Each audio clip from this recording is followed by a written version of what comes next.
रूस यूक्रेन युद्ध के 67 दिन हो गए, लेकिन हालात बेहद गंभीर बने हुए हैं। रूस के हमले लगातार जारी हैं। यूक्रेन अशांत है। दुनिया भर से यूक्रेन को मदद जरूर मिली है, लेकिन उसका सिलसिला जारी है। लेकिन रूस के खतरनाक इरादों को रोकने में अब तक कामयाबी हाथ नहीं लगी है।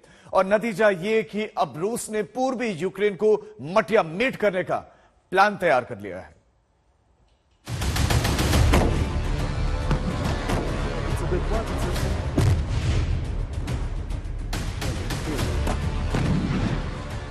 रूस का मिशन पूर्वी यूक्रेन। पूर्वी यूक्रेन में रूस की बारूदी साजिश।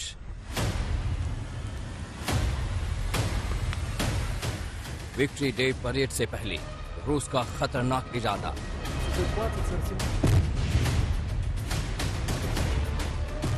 रूस का तबाही मचाने वाला मैप तैयार है। पुतिन ने यूक्रेन को बर्बाद करने की ठान ली है, तो ज़ेलेंस्की जवाब देने की तैयारी में है। पुतिन की सेना विनाशकारी हथियारों से तबाही मचा रही है। ज़ेलेंस्की के जवान भी जी जान से मुकाबला कर रहे हैं। तभी तो 67 दिन तक खींच गया है रूस का हमला। ताजा तस्वीरें गवाही दे रही हैं युद्ध में जारी विनाश लीला की। रूस का लेटेस्ट दावा है कि उसने यूक्रेन के 17 मिलिट्री ठिकानों पर टारगेट किया है। दावों के मुताबिक रूसी एयरफोर्स ने हाई प्रिसिजन मिसाइलों से यूक्रेन के सैन्य ठिकानों को बुरी तरह बर्बाद किया है, जिसमें यूक्रेन के 200 जवान मारे गए हैं। एक कमांड पोस्ट भी मटियामेट हो गया। साथ ही एक वेयर हाउस भी तबाह हो गया, जिसमें यूक्रेन अपने रॉकेट्स और आर्टिलरी रखे हुए था। दावा रूस का है, लेकिन सच ये है कि 67 दिनों के हमले में रूस को अब तक वो कामयाबी हासिल नहीं हो पाई है जिसकी उसे उम्मीद रही होगी। रूस ने लंबे वक्त तक कीव की घेराबंदी की, लेकिन वापस लौटना पड़ा। इरपिन से भी रूसी फौज लौट चुकी है। बूचा में बेरहमी और बर्बादी की तस्वीरें दुनिया ने देखी, लेकिन अब यूक्रेन वहां दोबारा पांव जमा चुका है। जैपोरोजिया, चेर्नोबिल, लवीव, सुमी समेत कई इलाकों से रूसी फौज की वापसी हो चुकी है। ऐसे में अब रूस का टारगेट बन चुका है पूर्वी यूक्रेन। धमाकों से दहल रहे हैं पूर्वी यूक्रेन के शहर। खार्किव, डोनेत्स्क, मारियोपोल, लुहांस्क, ये कुछ ऐसे इलाके हैं जो रूसी हमलों की जद में हैं। इन हिस्सों पर रूस ने अपनी मिसाइलों का मुंह मोड़ दिया है। आर्टिलरी, टैंक, लड़ाकू विमान सब अपना फोकस सेट कर चुके हैं।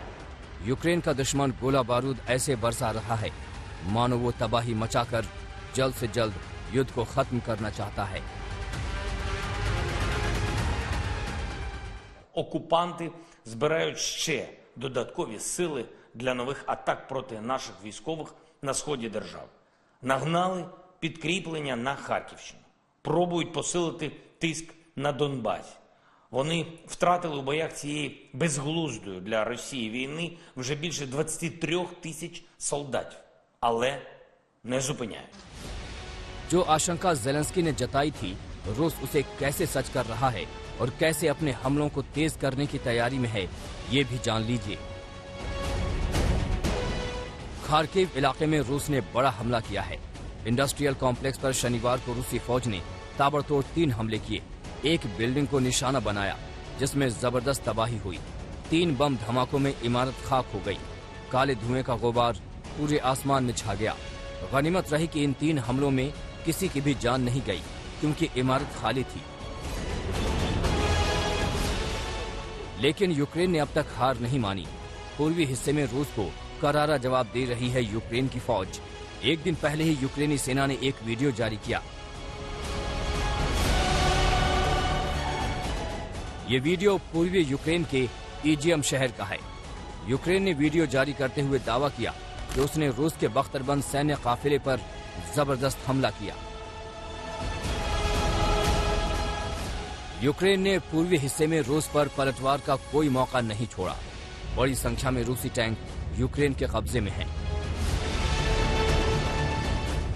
लेकिन रूस की रणनीति पूर्वी यूक्रेन में बड़े हमले की है। मारियोपोल भीषण जंग का मैदान बना है।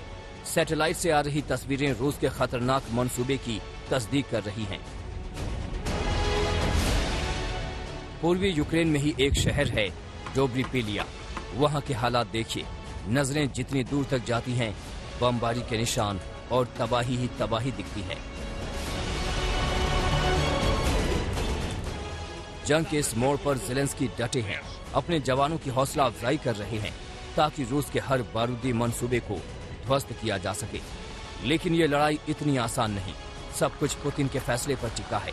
ऐसे में सवाल है कि आखिर पुतिन के दिमाग में क्या चल रहा है।